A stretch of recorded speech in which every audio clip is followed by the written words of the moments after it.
नमस्कार दोस्तों, स्वागत है आप सभी का हमारे चैनल एवरीथिंग विद अर्चना में। तो इस वीडियो में हम लोग जीसीएस टॉपिक को डिस्कशन करेंगे। जीसीएस का मतलब होता है ग्लासगो कॉमा स्केल, और इसके बारे में जानकारी रखना आपके लिए बहुत ज़्यादा ही ज़रूरी है अगर आप मेडिकल फील्ड में हैं तो।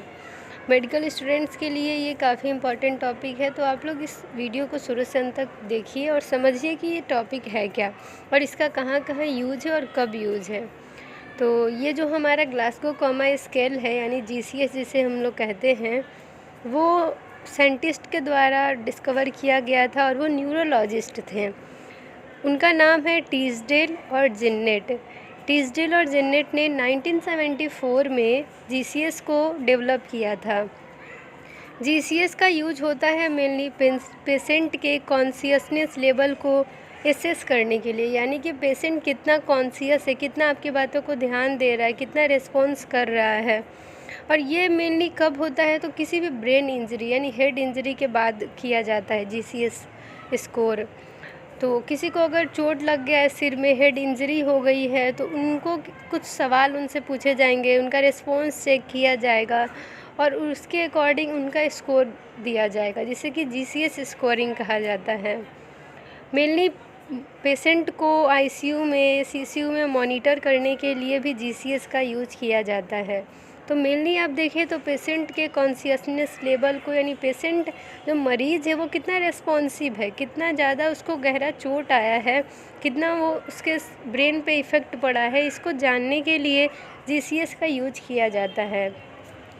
फिर है कि rates patient consciousness level according to, यानी कि इसमें पेशेंट की रेटिंग की जाती है, स्कोरिंग की जाती है। वो किसके अकॉर्डिंग, तो पेशेंट कितना अलर्ट है और कितना रेस्पॉन्स कर रहा है अपने आसपास के वातावरण से संबंधी कहें तो, यानी कि आसपास हम लोग हैं और हम लोग कुछ उनसे कह रहे हैं, कुछ पूछ रहे हैं, तो वो कितना रेस्पॉन्स कर रहे हैं, कितना वो अलर्ट हैं, उस चीज़ को यहाँ पे रिकॉग्नाइज़ किया जाता है और उसके अकॉर्डिंग उसको स्कोरिंग की जाती है मरीज़ को। तो मेनली यहाँ पे देखें तो जो जीसीएस स्कोर होता है वो मैक्सिमम और मिनिमम होता है। तो मिनिमम 3 होते हैं और मैक्सिमम देखें तो 15 होते हैं, यानी 15 स्कोर किया जाता है। और नॉर्मल देखें कि अगर किसी का 13 to 15 आता है तो वो होता है कि किसी को बहुत कम चोट आया है और वो ज़्यादा सीरियस कंडीशन में नहीं है, ठीक है। और अगर 7 से कम आता है तो बहुत ज़्यादा ही सीवियर कंडीशन में पेशेंट है, वो रिस्पॉन्स नहीं कर पा रहा, ना ही वो अलर्ट है, ठीक है। तो हम लोग जो है किस तरह से यहाँ पे स्कोर करते हैं, क्या क्या चेक करते हैं, तो यहाँ ईवीएम आपने वर्ड सुना होगा जीसीएस में। तो उसमें होता है कि आई का रिस्पॉन्स, वी से वर्बल रिस्पॉन्स और एम से मोटर रिस्पॉन्स। तो यहाँ पे आई के लिए 4 मार्किंग की जाती है, वर्बल के लिए आपका 5 मार्किंग की जाती है और मोटर के लिए 6 मार्किंग की जाती है। तो यहाँ पे 4, 5, 6 यानी टोटल करें तो 15 स्कोर होता है। और अगर ईवीएम में अगर लास्टली मिनिमम मार्क्स जो दिया जाता है, सबसे कम मार्क्स, वो 1 दिया जाता है। इसीलिए कहा गया है कि जो मिनिमम मार्किंग है वो 3 है और मैक्सिमम कितना है तो 15 है, यानी 15 से ज़्यादा किसी का नहीं होगा। जिसका 15 है उसका बेस्ट है, यानी कि वो जो पेशेंट है, वो जो मरीज़ है, उसको सिर पे चोट वगैरह से ज़्यादा उसके ऊपर इफ़ेक्ट नहीं पड़ा है, वो एकदम कॉन्शियस है, अलर्ट है। तो अब हम लोग जानेंगे कि आई ओपनिंग के थ्रू हम लोग, यानी कि आई के रिस्पॉन्स से किस तरह से स्कोरिंग करेंगे। तो सबसे पहले अगर हम लोग पेशेंट के पास जाते हैं तो वो अचानक से अगर आँख खोल ले तो उसके लिए क्या है कि स्पॉन्टेनियसली वो अचानक से आँख खोल लेता है, यानी कि वो रिस्पॉन्सिव है। तो उस कंडीशन में मरीज़ को 4 स्कोर करेंगे। और क्या होता है, कभी कभी वो जो है मरीज़ वो रिस्पॉन्स नहीं करता है, तो हम लोग क्या कहते हैं, उनका नाम पुकारते हैं या फिर कुछ बोलते हैं उनको। बोलने के बाद अगर मरीज़ रिस्पॉन्स करता है तो उन्हें 3 मार्किंग करेंगे, यानी 3 नंबर देंगे। फिर होता है कि आवाज़ दे रहे हैं फिर भी कोई रिस्पॉन्स नहीं किया, तो हम लोग मरीज़ को चींटी काटते हैं या फिर कुछ चुभोते हैं, यानी कुछ प्रेशर अप्लाई करते हैं या फिर टैप करेंगे ऐसे, ठीक है। तो उस कंडीशन में अगर मरीज़ रिस्पॉन्स करता है तो मरीज़ को 2 मार्किंग करेंगे, यानी 2 मार्क्स स्कोर करेंगे, 2 मार्किंग करेंगे, ठीक है। उसके बाद है कि मरीज़ का कोई रिस्पॉन्स ही नहीं है, हम लोग कितना भी उनके पास गए हैं, उनको आवाज़ दिए, उनको चीटी काटे, कुछ प्रेशर अप्लाई किए, लेकिन मरीज़ का कोई रिस्पॉन्स ही नहीं है, तो उनको हम लोग 1 नंबर देंगे। इसके बाद हमारा नेक्स्ट है वर्बल रिस्पॉन्स। तो वर्बल रिस्पॉन्स में क्या होता है, मरीज़ को बुलवाकर हम लोग स्कोरिंग करते हैं और मैक्सिमम इसमें होता है 5 मार्किंग। तो अगर पेशेंट से हम लोग जो भी पूछते हैं, यानी उनके पास जाते हैं, पूछते हैं, वो एकदम परफेक्ट आंसर करता है, यानी कि उनसे नाम पूछें तो वो अपना नाम बताता है, रामदयाल, श्यामदयाल, जो भी नाम है वो अपना नाम अच्छे से बता दिया, यानी कि जो मरीज़ है वो ओरिएंटेड है, ठीक है, यानी सही है। दूसरा है कि अगर मरीज़ जवाब नहीं दे रहा और थोड़ा कंफ्यूज्ड है, ठीक है, तो कंफ्यूज्ड है, सही से नहीं जवाब दे पा रहा, तो इस स्टेट में 4 स्कोर करेंगे, यानी 4 नंबर देंगे। और अगर वो कंफ्यूज्ड नहीं है, यानी कि कंफ्यूज्ड भी है और वो एकदम अटपटा शब्द बोल रहा है, यानी कि क्लियर नहीं बोल रहा, इनअप्रोप्रिएट वर्ड्स, नाम पूछ रहे हैं तो पता बता रहा और जो भी पूछ रहे हैं उल्टा सीधा जवाब दे रहा, ठीक है, तो इस कंडीशन में मरीज़ को 3 स्कोर करते हैं, यानी 3 नंबर देंगे। अगर वो कंफ्यूज्ड है, सही से नहीं बोल रहा है, कुछ भी नहीं कर रहा, ठीक है, तो वो बस ऐसे साउंड क्रिएट कर रहा है, यानी कि एकदम बस अपने में नहीं होता कि आवाज़ करना, वो बोल नहीं पा रहा है, तो इस कंडीशन में 2 मार्किंग करते हैं, यानी मरीज़ को 2 नंबर देंगे हम लोग।